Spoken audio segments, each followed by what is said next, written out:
جس وقت کربلا کے میدان سے رخصت ہوا اس وقت کا قیامت خیز منظر ضبط تحریر سے باہر ہے۔ واقعہ کربلا کے کینی شہد کا بیان ہے۔ کھولی جگر کو شہ بطول کا اثر مبارک نیزے پر لٹکائے ہوئے اسیران حرم کے اونٹ کے آگے آگے تھا، پیچھے 72 شہداء کے کٹے ہوئے سر دوسرے اشکا لیے ہوئے تھے۔ خاندان رسالت کا یہ تاراج قافلہ جب مقتل کے قریب سے گزرنے لگا تو حضرت امام کی بے گور و کفن ناش اور دیگر شہداء حرم کے جنازوں پر نظر پڑتے ہی خواتین اہل بیت بےتاب ہو گئیں۔ دل کی چوٹ ضبط نہ ہو سکی، آہ و فریاد کی صدا سے کربلا کی زمین ہل گئی۔ عابد بیمار شدت اضطراب سے گش پہ گش کھا رہے تھے۔ حضرت شہربان نے انہیں کسی طرح سنبھالا دے رہی تھی۔ قیامت کا یہ دل گزار منظر دیکھ کر پتھروں کی آنکھیں بھی ڈب ڈبا گئی۔ فاطمہ رضی اللہ تعالیٰ عنہ کی لاڈلی بیٹی حضرت زینب کا حال سب سے زیادہ رقت انگیز تھا۔ جان کا کی بے خودی میں انہوں نے مدینہ کی طرف رخ کر لیا اور دل ہلا دینے والی آواز میں اپنی نانا جان کو مخاطب کیا، یا محمد، آپ پر آسمان کے فرشتوں کا سلام ہو۔ یہ دیکھیے آپ کا لاڈلا حسین ریگستان میں پڑا ہے، خاک و خون میں آلودہ ہے، تمام بدن ٹکڑے ٹکڑے ہے، ناش کو گورو کفن بھی میسر نہیں۔ نانا جان، آپ کی تمام اولاد قتل کر دی گئی، ہوا ان پر خاک اڑا رہی ہے، آپ کی بیٹیاں قید میں ہاتھ بندھے ہوئے ہیں، مشکیں کسی ہوئی ہیں، دیس میں کوئی ان کا یارو شناسا نہیں۔ نانا جان، اپنے یتیموں کی فریاد کو پہنچیے۔ ابن جریر کا بیان ہے کہ دوست دشمن کوئی ایسا نہ تھا جو حضرت زینب کے بیان پر ابتدا نہ ہو گیا ہو۔ سیران حرم کا قافلہ کربلا سے رخصت ہو کر کوفے کی طرف روانہ ہو گیا۔ شام ہو چکی تھی۔ ایک پہاڑ کے دامن میں یزیدی فوج کے سرداروں نے پڑاؤ کیا۔ اسیران اہل بیت اپنی اپنی سواریوں سے نیچے اتار لیے گئے۔ چاندنی رات تھی، رسیوں میں جکڑے ہوئے حرم کے یہ قیدی رات بھر سسکتے رہے۔ پیشانی میں مچلتے ہوئے سجدوں کے لیے بھی ظالموں نے رسیوں کی بندن ڈھیلی نہیں کی۔ پچھلے پیر حضرت زینب مناجات میں مشغول تھیں کہ ابن سعد قریب آیا اور اس نے طنز کرتے ہوئے دریافت کیا، قیدیوں کا کیا حال ہے؟ ایک بار پوچھنے کے بعد حضرت زینب نے منہ ڈھانپ کر جواب دیا، خدا کا شکر ہے، نبی کا چمن تاراج ہو گیا، ان کی اولاد قید کر لی گئی، رسیوں سے تمام جسم ملے پڑ گئے، ایک بیمار جو نیمے جاں ہو چکا ہے، اس پر بھی تجھ کو ترس نہیں آتا، اور نہیں تو ہماری بے بسی کا تماشا دکھانے۔ اب تو ہمیں ابن زیاد اور یزید کی قربان گاہ میں لے جا رہا ہے۔ اتنا کہتے کہتے وہ پھوٹ پھوٹ کر رونے لگیں۔ حضرت زین العابدین نے پھپھی کو تسلی دیتے ہوئے کہا، خون کے قاتلوں سے جور و ستم کا شکوہ ہی کیا پھپھی جان، بس ایک آرزو ہے کہ بابا جان کا سر میری گود میں کوئی لا کر ڈال دے اور میں اسے اپنے سینے سے لگا لوں۔ ابن سعد نے کہا، گود نہیں، تیرے قدموں کی ٹھوکر پر ڈال سکتا ہوں، اگر راضی ہو تو اقرار کر۔ ظالم نے پھر زخموں پر نمک چھڑکا، پھر حرم کا قیدی تلملا اٹھے۔ اس طرح میں بجھی ہوئی ایک آواز کان میں آئی، بدبخت نوجوان آنے جنت کے سردار سے گستاخی کرتا ہے، کیا تجھے خبر نہیں کہ یہ کٹا ہوا سر بھی دو جہاں کا مالک ہے؟ ذرا غور سے تو دیکھ، غصہ گئے رسول پر انوار و تجلیات کی کیسی بارش ہو رہی ہے، صرف جسم سے رابطہ ٹوٹ گیا ہے، عرش کا رابطہ تو اب بھی ہے۔ اس سوال پر ہر طرف سناٹا چھا گیا۔ اسی عالم اندوہ میں اسیران اہل بیت کا یہ تاراج قافلہ کوفہ پہنچا۔ مارے شرم و خیبت کے ابن سعد نے شہر کے بیت جنگل میں قیام کیا۔ رات کے سناٹے میں دوسرے دن ظہر کے وقت اہل بیت کا لٹا ہوا کاروان کوفے کی آبادی میں داخل ہوا۔ بازار میں دونوں طرف سنگ تماشائیوں کے ٹٹ لگے ہوئے تھے۔ خاندان نبوت کی بیویاں شرم و حیا سے گڑی جا رہی تھی، سجدے میں سر جھکا لیا تھا کہ معصوم چہروں پر غیر محرم کی نظر نہ پڑ سکے۔ غفور غم سے آنکھیں اشک بار تھیں، دل رو رہے تھے۔ ایسے سانس سے زخموں کی ٹھیس اور بڑھ گئی تھی کہ کربلا کے میدان میں قیامت ٹوٹنا تھی ٹوٹ گئی۔ اب محمد عربی صلی اللہ علیہ وآلہ وسلم کی ناموس کو گلی گلی پھرایا جا رہا ہے۔ کلمہ پڑھنے والی امت کی غیرت دفن ہو گئی۔ خوشی کے جشن میں سارا کوفہ ناچ رہا تھا۔ ابن زیاد کے بے غیرت سپاہی فتح کا نعرہ بلند کرتے ہوئے آگے بڑھ رہے تھے۔ جب اہل بیت کی سواری کھلا کے قریب پہنچی تو ابن زیاد کی بیٹی فاطمہ اپنے منہ پر نقاب ڈالے ہوئے باہر نکلی اور خاموش دور کھڑی حسد کی نظر سے یہ منظر دیکھتی رہی۔ ابن زیاد اور شمر کے حکم سے شہزادیاں اتاری گئیں۔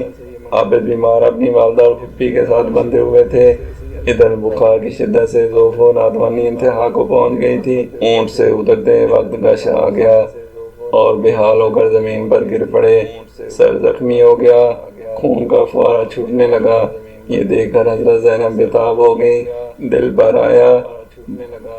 ڈبڈباتی آنکھوں کے ساتھ کہنے لگیں، آل فاطمہ میں ایک ہی عابد بیمار کا خون محفوظ رہ گیا تھا، چلو اچھا ہوا کوفے کی زمین پہ یہ قرض بھی ادا ہو گیا۔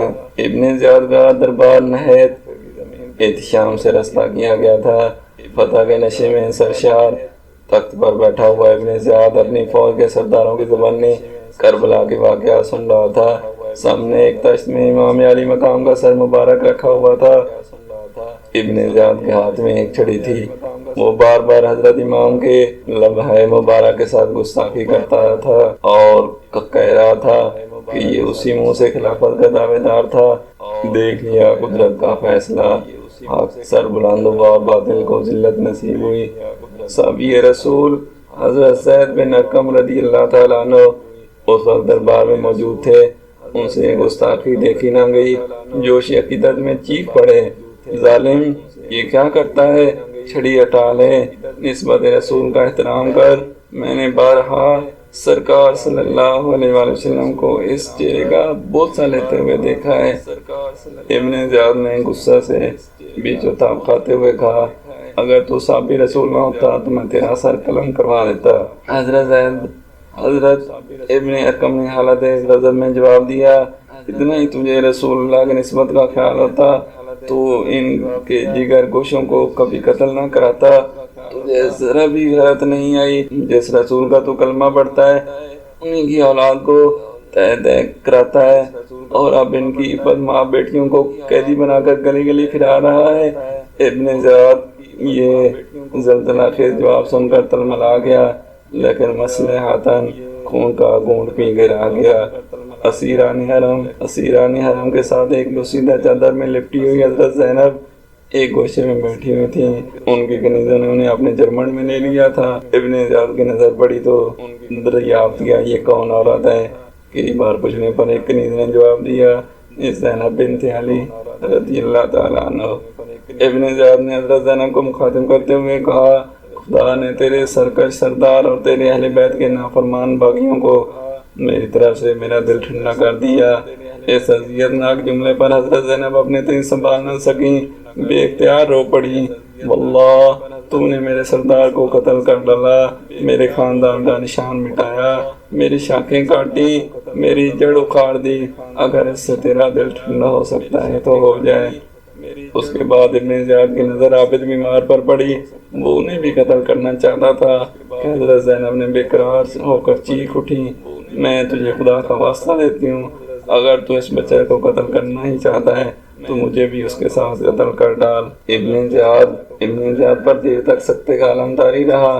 اس نے لوگوں سے مخاطب ہو کر کہا، خون کا رشتہ بھی کیسی عجیب چیز ہے، واللہ مجھے یقین ہے یہ سچے دل سے لڑکے کے ساتھ قتل ہونا چاہتی ہے، اچھا اسے چھوڑ دو، یہ اپنے خاندان کی عورتوں کے ساتھ جائے۔ اس واقعہ کے بعد ابن زیاد نے جامع مسجد میں شہر والوں کو جمع کیا اور خطبہ دیتے ہوئے کہا، اس خدا کی حمد و ستائش جس نے امیر المومنین یزید بن معاویہ کو غالب کیا اور قذاب حسین بن علی کو ہلاک کر ڈالا۔ اس اجتماع میں مشہور محب اہل بیت حضرت ابن عفیف بھی موجود تھے۔ ان سے خطبے کے یہ الفاظ سن کر رہا نہ گیا، غضب میں کانپتے ہوئے کھڑے ہو گئے اور ابن زیاد کو للکارتے ہوئے کہا، خدا کی قسم تو ہی کذاب ابن کذاب ہے، حسین سچا، اس کا باپ سچا، اس کا نانا سچا۔ ابن زیاد اس جواب سے تلملا اٹھا اور جلاد کو حکم دیا کہ شہر عام پر لے جا کر اس بوڑھے کا سر قلم کر دو۔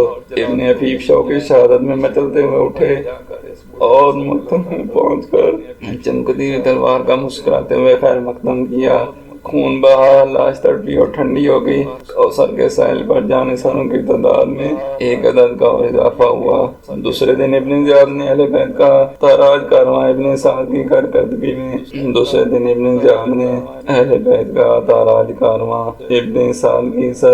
میں مشق کی طرف روانہ کیا۔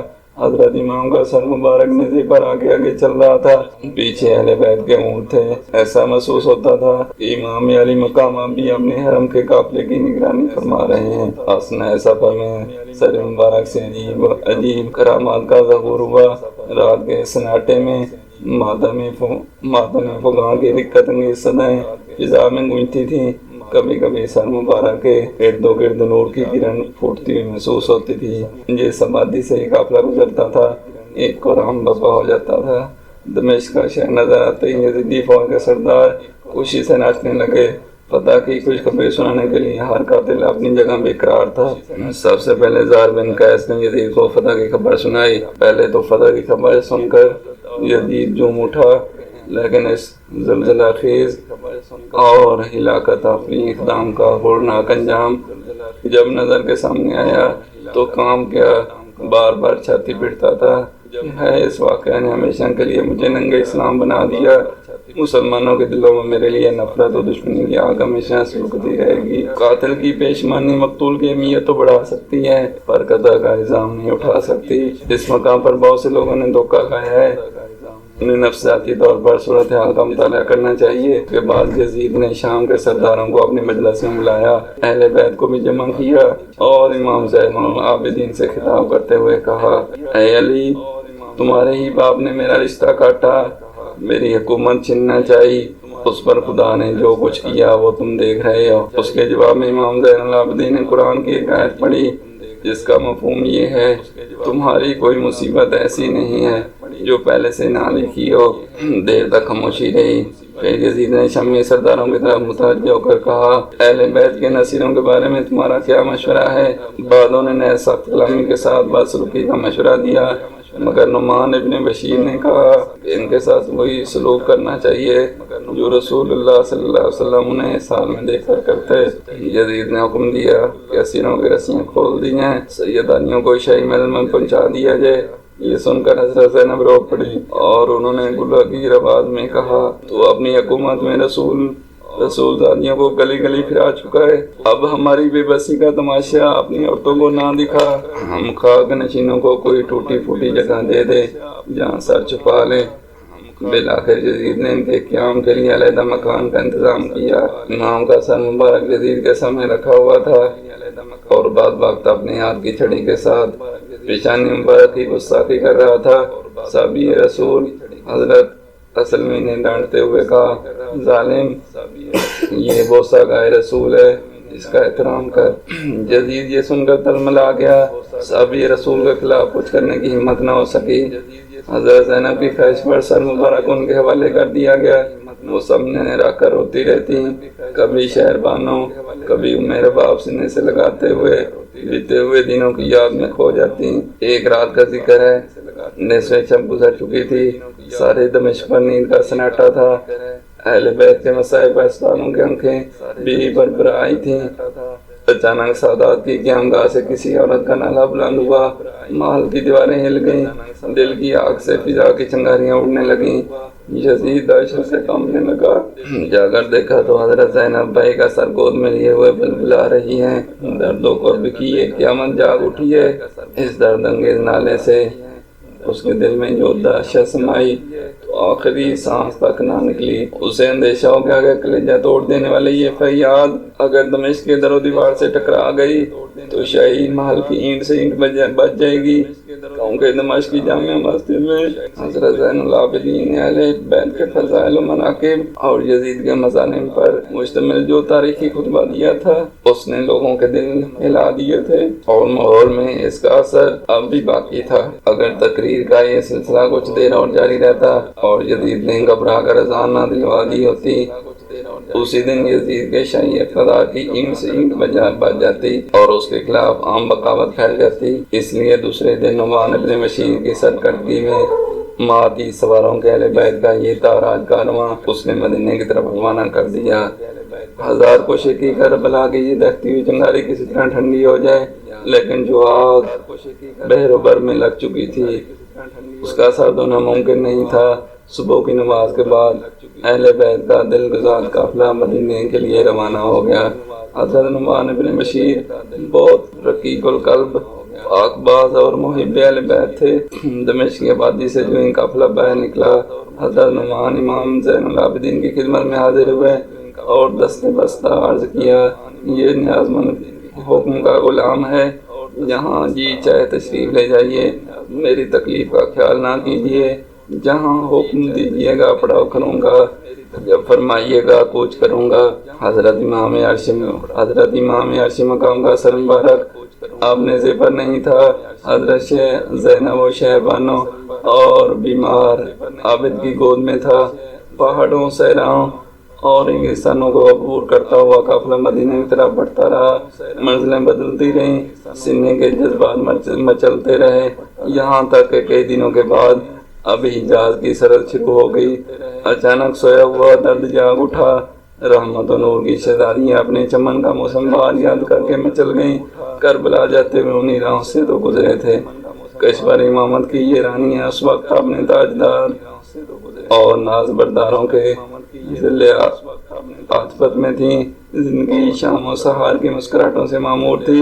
کلیوں سے لے کر کنچوں تک سارا چمن ہرا بھرا تھا۔ ذرا چہرہ اداس ہوا، چارہ گروہوں کا ہجوم لگ گیا، پلکوں پہ ننھا سا قطرہ چمکا اور پیاہ کے ساگر میں طوفان اڑنے لگا۔ اب اسی راہ سے لوٹ رہے تھے تو قدموں کے نیچے کانٹوں کی برچیاں کھڑی تھیں۔ تڑپ تڑپ کر قیامت پہ سر اٹھا لیں، کوئی تسکین دینے والا نہیں۔ خیمہ اجڑا پڑا ہے، قافلہ ویران ہو چکا ہے، شہزادوں اور رالیوں کی جگہ اب اشفتہ حال یتیموں اور بیواؤں کی ایک جماعت ہے جس کے سر پہ اب صرف آسمان کا سایہ رہ گیا ہے۔ لبوں کی جنبش اور ابرو کے اشاروں سے اسیروں کی زنجیر توڑنے والے آج خود اسیر کرب و بلا ہیں۔ مدینے کی مسافت کرتے کرتے اب چند منزل رہ گئی۔ ابھی سے پہاڑوں کا جگر کانپ رہا ہے، زمین کی چھاتی ہل رہی ہے، قیامت کو پسینہ آ رہا ہے کہ کربلا کے فریادی مالک کونین کے پاس مالک کونین کے پاس جا رہے ہیں۔ قافلے میں حسین نہیں ہے، ان کا کٹا ہوا سر چل رہا ہے۔ اس راستے کے ثبوت کے لیے کہیں ایک گواہ لینا نہیں ہے۔ بغیر دھڑکا حسین جب اپنے نانا جان کی تبڑ پر حاضر کیا جائے گا تو خاک دانے کی تیغ انجام دیکھنے کے لیے نعمان ابن بشیر آگے آگے چل رہے تھے۔ ان کے پیچھے اہل بیت کی سواریاں تھیں۔ سب سے آخر میں 30 محافظ سپاہیوں کا مسلح دستہ تھا۔ دوپہر کے بعد مدینے کی سرحد شروع ہو گئی۔ اب فریادیوں کا حال بدلنے لگا، سینے کی آگ تیز ہونے لگی۔ جیسے جیسے مدینہ قریب آتا جا رہا تھا، جذبات کے سمندر میں طوفان کا تلاطم بڑھتا جاتا تھا۔ کچھ دیر چلنے کے بعد اب پہاڑیاں نظر آنے لگیں، کھجوروں کی قطار اور سبزہ زاروں کا سلسلہ شروع ہو گیا۔ جو مدینہ کی آبادی چمکی، صبر و شکیب کا پیمانہ چھلک اٹھا، کلیجہ توڑ کر آہوں کا دھواں نکلنے لگا۔ ارمانوں کا گہوارہ دیکھ کر دل کی چوٹ ابھر آئی۔ حضرت زینب، حضرت شہبانوں اور حضرت عابد بیمار ابلتے ہوئے جذبات کی تاب نہ لا سکے۔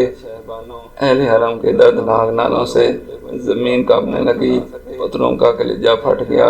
ایک سانڈنی سوار نے بجلی کی طرح سارے مدینے میں ایک بار دوڑا دی کہ کربلا سے نبیزادوں کا لٹا ہوا قافلہ اور شہزادہ رسول کا کٹا ہوا سر بھی ان کے ساتھ ہے۔ یہ خبر سنتے ہی ہر طرف کوہرام مچ گیا۔ قیامت سے پہلے قیامت آ گئی۔ وفور غم اور جذبہ بے خودی میں اہل مدینہ باہر نکل آئے۔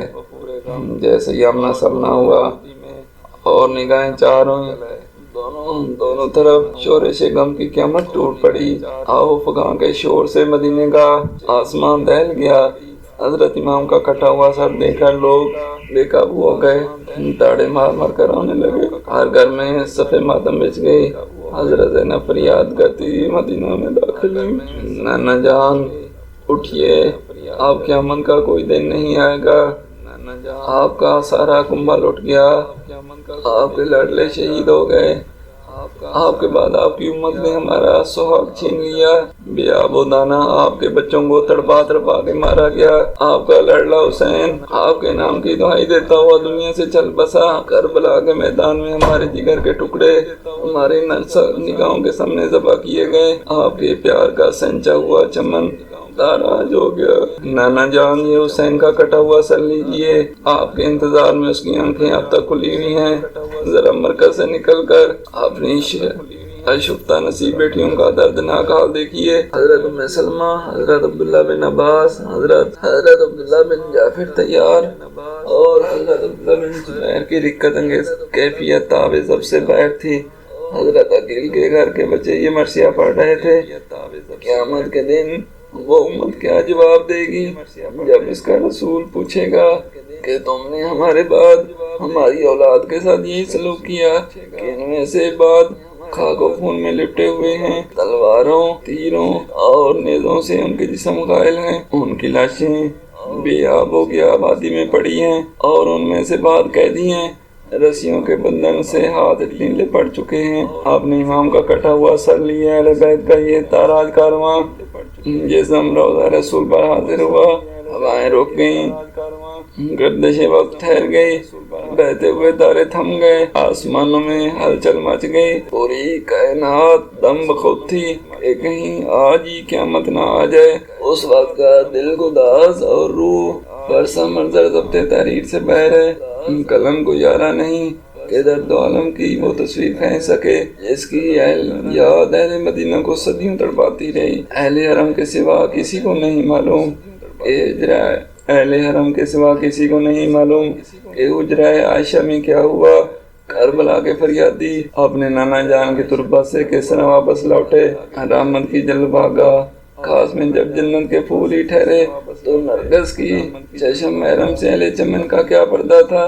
برزخ کی دیوار تو غیروں پہ حائل ہوتی ہے، اپنی گود کے پردوں سے کیا حجاب۔ حضرت زینب، حضرت شہربانو، حضرت میرا باپ عابد بیمار اور ام کلثوم و سکینہ یہ سب کے سب محرم اسرار ہی تو تھے۔ اندرون کھانا کیا واقعہ پیش آیا کون جانے، اشکبار آنکھوں پہ رحمت کی آستین کس طرح رکھی گئی۔ کربلا کے پس منظر میں مشیت الہی کا سربستہ راز کن الفاظوں میں سمجھایا گیا۔ بس دیوار کھڑے رہنے والوں کو عالم غیب کی ان سرگزشتوں کا حال کیا معلوم۔ مرکز رسول سے سیدہ کی خوابگاہ بھی 2 ہی قدم کے فاصلے پر تھی۔ کون جانتا ہے لاڈلے کو سینے سے لگانے اور اپنے یتیموں